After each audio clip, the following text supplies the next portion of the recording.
এসব দুর্নীতির কেন লোক স্বতঃস্ফূর্ত ভাবে যার মধ্যে প্রতিফলিত হবে সেই পাবে।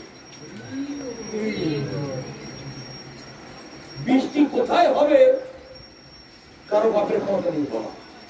শুকিয়ে যাচ্ছে ধানগুলো, সেখানে বৃষ্টি হচ্ছে না, জলের উপর হয় কিনা বলুন তো? কোথায় বৃষ্টি হবে তার ব্যাপার, তার খুশি। তেমনি এই জ্ঞান কোথায় প্রতিফলিত হবে তার উপরে কি করবে। আজকে সারা পৃথিবী মাতিয়ে দিচ্ছেন এসি ভক্তি বেদান্ত স্বামী মহারাজ, যাকে বলেন অভয় চরণ স্বামী প্রভুপাদ, এই বলে সবাই জানেন। তবে আমরা ভক্তি সিদ্ধান্ত সরস্বতী ঠাকুরকে প্রভুপাদ বলে আমরা চিনি। তবে আমাদের ইন্টারন্যাশনাল সোসাইটি ইসকন মানে কি? ISKCOL, international society of Krishna consciousness, আন্তর্জাতিক। আজকাল বহু সোসাইটি হয়ে গেছে ইন্টারন্যাশনাল। আমাদের সোসাইটিও ও মাধব মহারাজেরও, পরিবেশস্বামী মহারাজেরও, নারায়ণ মহারাজেরও বহু সোসাইটি হয়ে গেছে। তবে ইসকনের যেটা, সেটা একটু বেশি পরিমাণে হয়েছে। তা তিনি যে প্রতিষ্ঠাতা, তিনি সংসারী লোক ছিলেন, 2 স্ত্রী ছিল, 6 জন পুত্র কন্যা ছিলেন, ঘোরতর বিষয় লোক ছিলেন, ওষুধের ব্যবসায়ী ছিলেন। শেষকালে গুরু মহারাজের কাছে শুনতাম, শেষকালে ওষুধের দোকান না দিতে পেরে মাছের বাজার থেকে মাছের পুত্র কিনে নিয়ে আসতেন, নিয়েছে ঘরে বসে ল্যাবরেটরিতে সে মাছের পুত্র দিয়ে ওষুধ বানাতেন। গুরু মহারাজের কাছে শুনলাম। এহানো ব্যক্তি এখন জগৎগুরু, বিশ্বগুরু, সারা পৃথিবীটাকে উদ্ধার করছে। কোটি কোটি মানুষ এখন তার নাম জানে, তার মুক্তি পুজো করছে। তাহলে ভগবান কোথায়, কার উপরে কৃপা করবেন? কালিদাসের মতো মহামূর্খ কি বিয়ের পরে কি যেন হয় না, কুলসজ্জা, বাসর ঘরে ঢুকেছেন, মশারির দরজা খুঁজে পাচ্ছে না, আড়ার উপরে উঠেছেন, সেখান থেকে লাফিয়ে পড়ছে, মুখের দরজার উপর থেকে হবে, উপর থেকে লাফিয়ে পড়ছে। তাহলে চিন্তা করেন, হ্যাঁ পণ্ডিত তিনি এক রাজ্যে মহাকবি কালিদাস হয়ে গেলেন, সারা পৃথিবী তাদের পুজো করছে। তার এই জগতের উচ্চ শিক্ষিত ব্যক্তিরা তার গ্রন্থ করছে। তখন তারা স্বীকার করে নিয়ে, you can believe it, you are right, we are wrong, yes you are right। এটা তারা বলতে বাধ্য হলো, না আপনি ঠিক বলেছেন, এটা বিশ্বাস করতেই হবে। এরকম বহু জায়গায় বহু ঘটনা।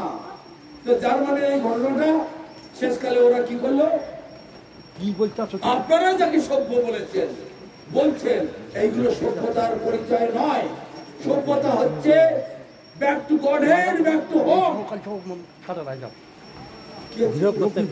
জানেন একটু ঝড় ঠিক আছে, খেলা তখন শুনতে হবে, ঝড় বৃষ্টি চলে যাবে সবাই। কোথায় তো বসে বলুন, এখানে বসে যাবো। হরে কৃষ্ণ কৃষ্ণ কৃষ্ণ হরে হরে, হরে রাম হরে রাম, রাম রাম হরে হরে, নিতাই গৌর প্রেমানন্দে হরি হরি বল।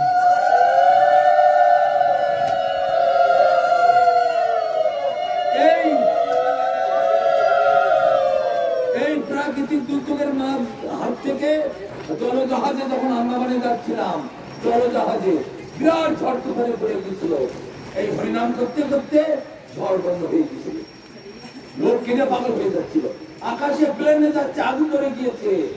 সেই অবস্থায় হরিনাম করতে করতে প্লেন আগুন, এই প্লেন ল্যান্ডিং করে গেল। একবার ঝড়ের মুখে পড়েছিল আর প্লেন আফ্রিকাতে, জয়নিকবার্গ থেকে যখন আমরা ডারবানে আসছিলাম, প্রচন্ড ঝড়ের মুখে এই হরিনাম করতে করতে প্লেন আস্তে আস্তে আস্তে আস্তে মানে বেঁচে গেল, রক্ষা হয়ে গেল, সব লোকে হাতে তালি দিতে লাগলো। কিন্তু সেই বিপদের মুখে কেউ হরিনাম করে না। সেই জন্য ভাগবতে বলছে, যত বড় বিপদ হোক, ওই গো মা গো, বাবা গো, মা কালী গো, মা তারা গো, এইসব না বলে হরিনাম করবে। ব্রহ্মাণ্ডের এমন কোন শক্তি নেই, বিশ্ব ব্রহ্মাণ্ডের এমন কোন শক্তি নেই আপনাকে ক্ষতি করবে। এটা ভাগবতের স্বর্ণাক্ষরে লেখা আছে। মণিপ্রভু এটা ভুলে গেছেন। উনি বলছেন ভক্ত রেগে মেগে চলে যাবে, আমার প্রভাব নষ্ট হয়ে যাবে, এই কথা বলছেন। বিশ্ব ব্রহ্মাণ্ডের যত বড় বিপদ হোক না কেন, আপনারা হরিনাম করলে সেই বিপদ থেকে রক্ষা হইতে বাধ্য, 100%। প্রমাণ দেখুন, মহাভারতে পাণ্ডবগণ কৃষ্ণের স্বর্ণাপন্ন হয়েছিলেন, একটা পাণ্ডব মরেনি। দুর্যোধনের 100 ভাই সব হয়ে গেল।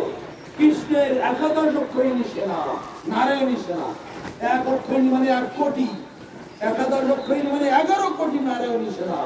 নারায়ণী সেনা মানে কেমন? কৃষ্ণের মতো বলবান, 11 কোটি সেই সেনা।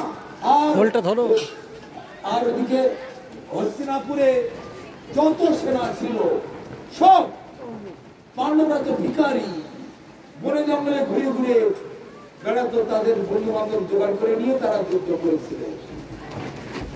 তাহলে কারা জিতেছিল, কারা হেরে গেল? পাণ্ডবগণ একটাও মরেনি, শত সহস্র চেষ্টা করে, কেননা তারা কৃষ্ণকে আশ্রয় করেছিল। যারা কৃষ্ণকে আশ্রয় করবে তারা রক্ষা পেয়ে যাবে, আর যারা কৃষ্ণকে আশ্রয় করবে না, ওই কালীও বাঁচাবে না, দুর্গাও বাঁচাবে না, শনিও বাঁচাবে না, মা তারাও বাঁচাবে না, ওই বড় ঠাকুর, মেজে ঠাকুর, সেজে ঠাকুর, কেউ আপনাদের বাঁচাবে না। বাঁচাবার মালিক কৃষ্ণ। তবে এগুলো কেন করে মানুষ? জানতি দেবপ্রতা দেবান, পিতৃ জানতি পিতৃপ্রতা, ভূতানি জানতি ভূতের যা জানতি মজ্জাতি অভিমান। এইসব দেবতা জাতি যায় দেবলোকে, পিতৃলোক উপাসক যায় পিতৃলোকে, ভূতলোক উপাসক ভূতলোকে যায়, আর যারা আমাকে ভজনা করে তারা আমাকেই পায়। কৃষ্ণ নাম শুনিতে বড়ই মধুর, যেজন কৃষ্ণ ভজে সে বড়ই বোকা। যেজন কৃষ্ণ ভজে সে বড় বোকা। সেই জন্য কৃষ্ণ ভক্ত রাস্তায় বেরোলে শিক্ষিত আর তোমার কোন কাটে, এই জন্য বোকা কথাগুলো বলি। কতটা সহজ নয়। একমাত্র কৃষ্ণ ভক্তের মতো সুচতুর ও ব্রহ্মাদি দেবগণ নয়, কোটি কোটি দেবগণ, এরা সব কৃষ্ণ ভক্তের দাসত্ব করে। তারপরে আরো শুনুন, এই গীতা পরিবেশন করতে করতে শুনুন, গীতা পরিবেশন করতে করতে 2 মিনিট 1 মিনিট যা টাইম আছে মহাপ্রভু বলছেন, কাল মৃত্যু মোর সেবকের দাস, আমার আজ্ঞায় তার হয় সপ্রকাশ। যম হোক কাল হোক মৃত্যু আমার আজ্ঞাতেই। আরে ওই তো ধরে নিয়ে যাচ্ছে না কেন? দেন হাতে ধরে নিয়ে যান, ঠক ঠক করে দিয়ে দিন। আপনার দিতে 2 মিনিট টাইম লাগে, তার মধ্যে 2-4টা কথা বলি। এই বুঝবো 50 জনের মোকাবিলা করে দিচ্ছে। তা শুনুন, ভগবান কি বলছেন? মহাপ্রভুকে যিনি বৃন্দাবনে রাধা কৃষ্ণ ছিলেন, তিনি এই যুগে এসে মহাপ্রভু হয়েছেন। সব শাস্ত্রের উপমা আছে। তা মহাপ্রভু বলছেন, কর্মী, জ্ঞানী, যোগী, সন্ন্যাসী, ব্রহ্মচারী। এত কথা বললেন কেন? কর্মী মানে জগতের কর্মী, নানান দরবার, মানে নাম করে বলতে গেলে জগতের কর্ম করার জন্য অনেক সব সোসাইটি এগিয়ে এসেছে। ভাষ্যবাদ্য, বিভিন্ন সব কর্মী, বড় বড় নেতা বক্তা। তাই মহাপ্রভু বলছেন কর্মী, জ্ঞানী, যোগী, সন্ন্যাসী। সন্ন্যাসীর কথা কেন আসলো? নানা সব সম্প্রদায় সন্ন্যাসী সব আছে। তা কর্মী, জ্ঞানী, সন্ন্যাসী, যোগী, ব্রহ্মচারী যে যে জন সংহার করি মুসবে যদি না করে কীর্তন। সবাই মিলে কীর্তন করো। যত বড় নামি দামি সমাজ হও, যত বড় নামি দামি লোক তুমি হও না, পরোপকার করো না কেন? আর পরোপকারের কথা ভক্তি সিদ্ধান্ত সরস্বতী ঠাকুর কি বলেছেন? একজন লোককে মহামায়ার দুর্গ থেকে তুলে ভগবানের সেবায় লাগানো যে উপকার হবে, লক্ষ কোটি হসপিটাল ইউনিভার্সিটি করলেও সে উপকার হবে না। জগতের একটা মানুষকে এই মহামায়ার দুর্গ থেকে বার করে, দুর্গ মানে যে বললাম জেলখানা।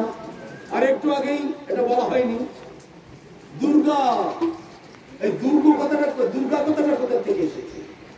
আমরা সবাই দুর্গা পুজো করেন, লক্ষ লক্ষ কোটি কোটি টাকা খরচা করেন, হরিনামিতে একটা করে দিতে করতেন না, কিন্তু দুর্গা পুজোয় 20,000 টাকা 50,000 টাকা চাঁদা সব, একটা প্যান্ডেল হয় 5 কোটি টাকার প্যান্ডেল। ওর মাংস তো আলাদা ব্যাপার, ওসব তো পদ্মার আলোর ব্যাপার, ওগুলো আর এগুলো করছে, ওগুলো বললে আমার ইজ্জত নষ্ট হবে, সম্মান নষ্ট হবে, জ্ঞানী গুণী লোক পড়াশোনা করেছে, ওগুলো দেখেনি। যাই হোক, এই যে বিরাট বিরাট পূজা করছে দুর্গা, কিন্তু একবারও কেউ কি জানেন দুর্গা নামটা কেন তার হলো? কেউ বলতে পারেন দুর্গা নামটা কেন? নেই।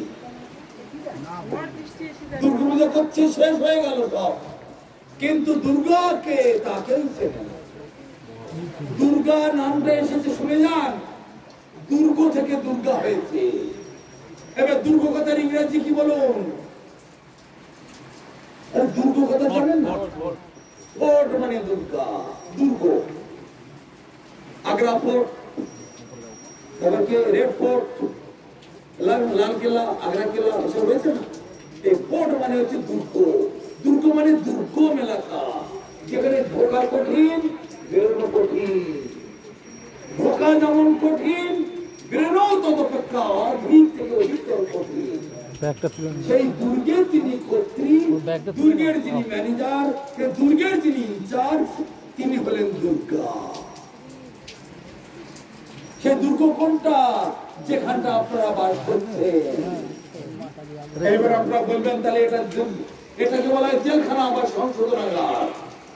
তাহলে আপনারা এখন বলবেন, কেউ তো প্রশ্ন করতে বলে করেন না, আমরা সবাই জেলের কয়েদি, তাহলে আপনারা কারা? আপনারা জেলখানায় নেই? করবেন না, আমি জানি, তাই নিজে থেকে প্রশ্নটা করলাম। আমরা যদি জেলের কয়েদি হই, এই জগৎটা যদি জেলখানাই হবে, সংশোধনাগার হবে, তাহলে আপনারাও তো জেলখানায় জন্মেছেন, জেলখানায় আসুন। অক্ষরটাও নিয়ে যান। জেলখানার মধ্যে সেখানে পুলিশও থাকে, ডাক্তারও থাকে, মাস্টারও থাকে, গানের মাস্টার, সেলাই শেখানোর মাস্টার, তারপরে পড়াশোনা শেখানোর মাস্টার, হার্টের ডাক্তার, প্রেশারের ডাক্তার, কিডনির ডাক্তার, পেটের ডাক্তার, ডেলি শত শত পুলিশ ডাক্তার জেলখানায় যাওয়া আসা করে। হাতের গায়ে তাদের স্ট্যাম্প মেরে দেয়, স্ট্যাম্প ট্রেনে দেখালে আবার জেলে বেরোতে চলতেছে। আর ঢোকবার সময় I card, Aadhaar card, voter card নিয়ে যেতে হয়, সেই মতো ভাবে বেরিয়ে আসে। তাই এরা হচ্ছে জেলখানার পুলিশ। এই যে সাধুরা এখানে ভ্রমণ করছে, এরা হচ্ছে পুলিশ। আর এগুলো সব হচ্ছে কয়েদি, কয়েদিদেরকে পরিচালনা করার জন্য, শাসন করার জন্য। অর্থাৎ এরা এই কয়েদি নয়, এরা হচ্ছে জেলখানার পুলিশ। কয়েদি হয়ে পুলিশকে যদি টিটকেলি করে, এটা করতেই পারে, তার এখন সাজা হয়েছে, সাজার কষ্ট সহ্য করতে পারছে না, তাই পুলিশের দিয়ে আর কি মারছে, টিটকেলি করছে, করতেই পারে, ছেড়ে তো দিতেই হবে। তবে নো ধারয়ন্তি মালা যে পুরুষ কাষ্ট সম্ভবম নরকার ননি বর্তন্তে দগ্ধা ওপাল না হয়। যার গলায় তুলসীর মালা থাকে না, শ্রীহরির কোন দৃষ্টি বর্ষিত হয়। অধিকাংশ মানুষের গলায় তুলসীর মালা নেই, এটা অত্যন্ত দুঃখজনক। হিন্দু লোক হয়ে গলায় তুলসীর মালা নেই, কপালে তিলক নেই, হরিনাম নেই। আর হরিনাম যে করে তার সুমত আর কি দেওয়া হয় কত কিছু। এগুলো না হোক, সবাই you have to be civilized, সবাই সভ্য হয়ে যান, সবাই নিজের বাড়ি নিজের ঘরে ফেরার চেষ্টা করুন। এটা আমাদের ঘর বাড়ি নয়, লক্ষ কোটি অরব টাকার মালিক হন না কেন, এই টাকা পয়সা গাড়ি বাড়ি আপনাদের কিছুই নয়, সবই একটা স্বপ্ন, যাত্রার মতো। এই ছেলে মেয়ে স্ত্রী পুত্র এগুলো সব যাত্রা দলের মতো অভিনয় করতে এসেছে। যার যখন পালা শেষ হবে, সে তখন বিদায় নেবে, তখন আপনি হায় হায় হায় হায়